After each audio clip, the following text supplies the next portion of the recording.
Kibr nima o'zi? Kibr haqni inkor qilish va odamlarni Alloh yaratgan xilqatini ustidan kulish. U pakana ekan, u semiz ekan, u oriq ekan, u xunuk ekan, u chiroyli ekan deb ustidan kulish, kamsitish. Buni kibr deyiladi. Kibr shu. Buni kibr deyiladi. Kibr shu. Rahmat meni ko'rsa, rostdan anaqaga aylanib qoladi xullas. Qorni og'rib qoladi. Men bu bolani 100% ushlasam, o'zi bir qarish bor ekan, mana shunday bola ekan. Mana shunday liliput. Mana shunday bo'lsa kerak, mana shunday. Mana shunday bola. Qarish bor ekan, mana shunday bola ekan. Mana shunday liliput. Mana shunday bo'lsa kerak, mana shunday. Mana shunday bola ekan. Va odamlarni Alloh yaratgan xilqatini ustidan kulish. U pakana ekan, u semiz ekan, u oriq ekan, u xunuk ekan, u chiroyli ekan deb ustidan kulish, kamsitish.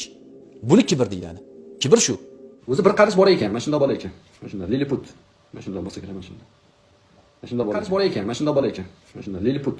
Mana shunday bo'lsa kerak, mana shunday. Mana shunday bola ekan. Men kibrli emasman, o'zimni bilgan ilmimga amal qilishga harakat qilayotgan odamman. Smirna desa orqasidan chiqib turib oladi shunday qilib. Volna desa bunday qiladi. Bular hammasi masxaravozlar. Musulmonlar ichida masxara uchun kun ko'rayotgan odam.